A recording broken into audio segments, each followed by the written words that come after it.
राम राम दोस्तों और मेरी माताएं बहनें, आशा है कि आप सभी के ऊपर बाबा नीम करोली जी के पार कृपा होगी। आपके घर परिवार में सभी कुशल मंगल हो, यही मैं प्रार्थना करता हूँ, यही मैं अर्जी लगाता हूँ बाबा नीम करोली जी शरण में। मेरे सर्वप्रथम पूज्य गणेश भगवान जी, मेरे प्रभु श्री राम जी, मेरी माता सीता, मेरे बाबा नीम करोली जी, जो भी मेरा भाई मेरी माताएं बहनें आपकी ये महिमा देखते हैं, उनके ऊपर तुरंत कृपा करो भगवान, उनके सभी कष्ट हरो। जय श्री राम, जय हनुमान जी की, जय बाबा नीम करोली महाराज जी। दोस्तों और मेरी माताएं बहनें, आज मैं आपको शनिदेव की शनि व्रत कथा सुनाता हूँ। शनिवार की व्रत कथा। अगर किसी को 7.5 भी सता रही है, शनि 7.5, तो इस व्रत कथा को सुनने से उसकी शनि दृष्टि दिव्य दृष्टि में बदल जाती है। जय श्री शनिदेव, जय हनुमान जी की। शुरू करते हैं शनिदेव व्रत कथा। एक समय स्वर्ग लोक में सबसे बड़ा कौन है, इस प्रश्न पर 9 ग्रहों में विवाद हो रहा था। विवाद इतना बढ़ गया कि परस्पर भयंकर युद्ध की स्थिति बन गई। निर्णय के लिए सभी देवता देवराज इंद्र के पास पहुंचे और बोले, हे देवराज, आपको निर्णय करना होगा कि हम में से सबसे बड़ा कौन है। देवताओं का यह प्रश्न सुनकर देवराज इंद्र उलझन में पड़ गए। इंद्र बोले, मैं इस प्रश्न का उत्तर देने में असमर्थ हूँ। हम सभी पृथ्वीलोक में उज्जैनी नगरी में राजा विक्रमादित्य के पास चलते हैं। देवराज इंद्र के साथ सभी ग्रह देवता उज्जैनी नगरी पहुंचे। महल में पहुंचकर जब देवताओं ने उनसे अपना प्रश्न पूछा, तो राजा विक्रमादित्य भी कुछ देर के लिए परेशान हो उठे, क्योंकि सभी देवता अपनी शक्तियों के कारण महान थे। किसी को भी छोटा या बड़ा कह देना उनके क्रोध के प्रकोप से भयंकर हानि पहुंचा सकता था।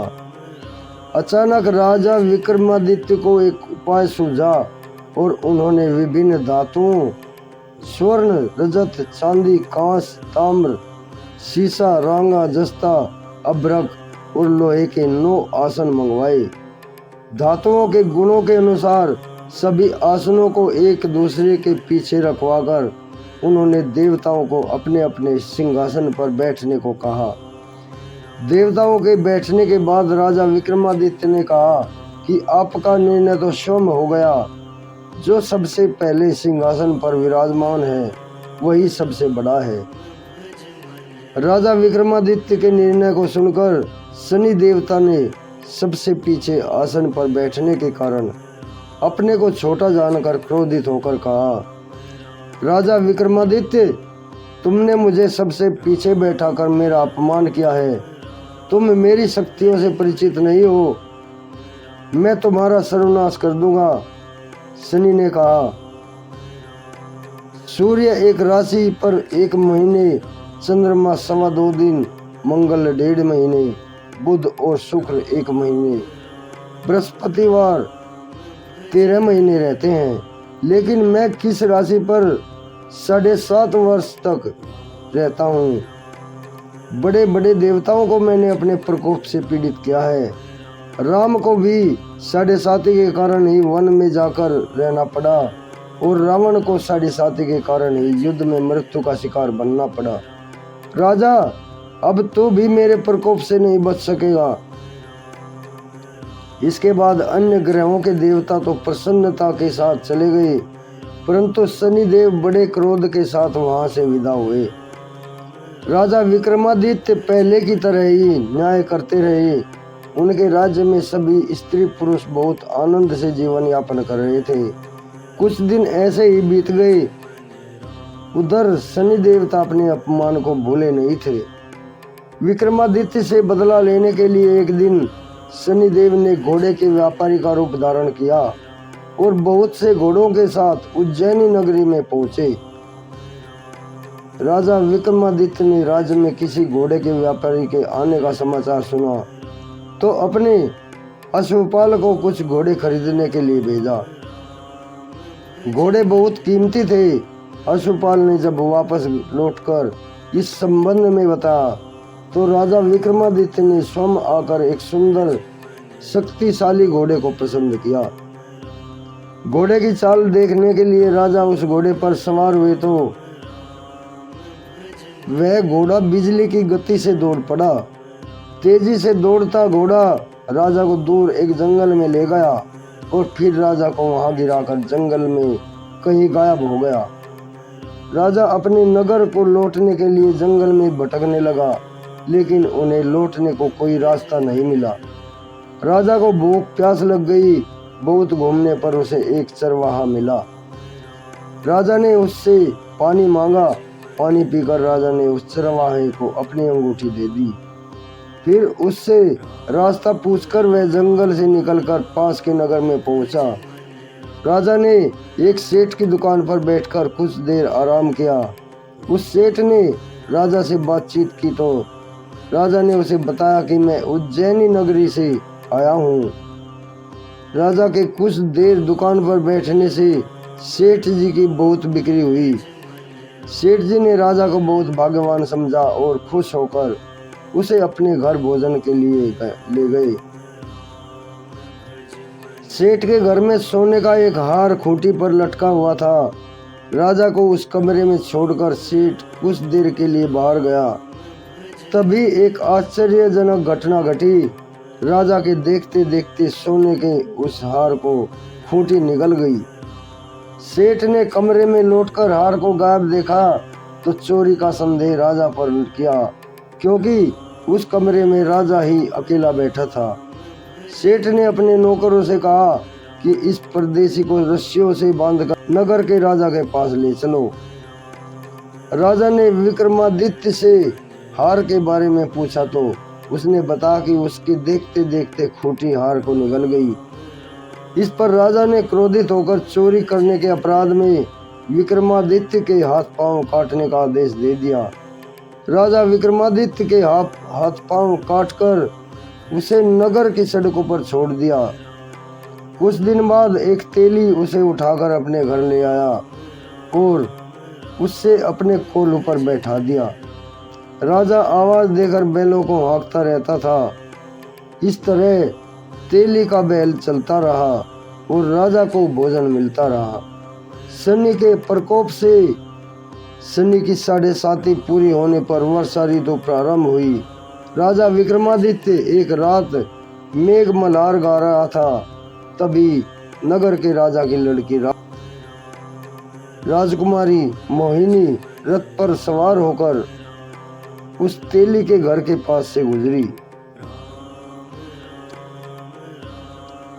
उसने मेघ मल्हार सुना तो उसे बहुत अच्छा लगा और दासी को भेजकर गाने वाले को बुलाने को कहा। दासी ने लौटकर राजकुमारी को अपंग राजा के बारे में सब कुछ बता दिया। राजकुमारी उसके मेघ मल्हार से बहुत मोहित हुई थी, अतः उसने सब कुछ जानकर भी अपंग राजा से विवाह करने का निश्चय कर लिया। राजकुमारी ने अपने माता पिता से जब यह बात कही तो वो हैरान रह गए। रानी ने मोहिनी को समझाया कि बेटी, तेरे भाग्य में तो किसी राजा की रानी होना लिखा है, फिर तू अपंग से विवाह कैसे कर रही है? अपने पांव पर कुल्हाड़ी मत मार। राजकुमारी ने अपनी जिद नहीं छोड़ी और अपनी जिद पूरी करने के लिए उसने भोजन नहीं किया और प्राण त्याग देने का निश्चय कर लिया। आखिर राजा रानी को विवश होकर अपंग विक्रमादित्य के साथ राजकुमारी का विवाह करना पड़ा। विवाह के बाद राजा विक्रमादित्य और राजकुमारी तेली के घर में रहने लगे। उसी रात स्वप्न में शनिदेव ने राजा से कहा, राजा, तुमने मेरा प्रकोप देख लिया। मैंने तुम्हें अपने अपमान का दंड दिया है। राजा ने शनिदेव से क्षमा करने को कहा और प्रार्थना की, हे शनिदेव, आपने जितना दुख मुझे दिया है अन्य किसी को न देना। शनिदेव ने कुछ सोचकर कहा, राजा, मैं तुम्हारी प्रार्थना स्वीकार करता हूँ। जो कोई स्त्री पुरुष मेरी पूजा करेगा, शनिवार को व्रत करके मेरी व्रत कथा सुनेगा, उस पर मेरी अनुकंपा बनेगी और मेरी अनुकंपा से उसे कभी मेरी कोई भी दशा नहीं सताएगी। प्रातःकाल राजा विक्रमादित्य की नींद खुली तो अपने हाथ पांव देखकर राजा को बहुत खुशी हुई। उसने मन ही मन शनिदेव को प्रणाम किया। राजकुमारी भी राजा के हाथ पांव सही सलामत देखकर आश्चर्य में डूब गई। तब राजा विक्रमादित्य ने अपना परिचय देते हुए शनिदेव के प्रकोप की सारी कहानी सुनाई। सेठ को जब इस बात का पता चला तो दौड़ता हुआ तेली के घर पहुंचा और राजा के चरणों में गिरकर अक्षमा मांगने लगा। राजा ने उसे अक्षमा कर दिया क्योंकि यह सब तो शनिदेव का प्रकोप था। सेठ राजा को अपने घर ले गया और उसने भोजन करा। भोजन करते समय वहां एक आश्चर्यजनक घटना घटी। सबको देखते देखते उस खूंटी ने हार उगल दिया। सेठ जी ने अपनी बेटी का विवाह भी राजा के साथ कर दिया और बहुत से स्वर्ण आभूषण देकर, धन आदि देकर राजा को विदा किया। राजा विक्रमादित्य राजकुमारी मोहिनी और सेठ की बेटी के साथ उज्जैनी नगरी पहुंचे और नगर वासियों ने हर्ष से उनका स्वागत किया। अगले दिन राजा विक्रमादित्य ने पूरे राज्य में घोषणा करवाई कि शनिदेव सब देवों में सर्वश्रेष्ठ हैं। प्रत्येक स्त्री पुरुष शनिवार को उनका व्रत करे और व्रत कथा अवश्य सुने। राजा विक्रमादित्य की घोषणा से शनिदेव को बहुत प्रसन्नता हुई। शनिवार का व्रत करने और व्रत कथा सुनने से सभी लोगों की मान्यताएं शनिदेव पूरी करते हैं। दोस्तों और मेरी माताएं बहनें, शनिदेव व्रत कथा आगे भी शेयर करें। आपके सभी संकट दूर कर देंगे शनि भगवान जी। शनि साढ़े साथी हो या शनि कोई दोस्त, सभी दूर होंगे। जय शनिदेव, जय श्री राम, जय हनुमान जी की, जय बाबा नीम करौली महाराज जी की।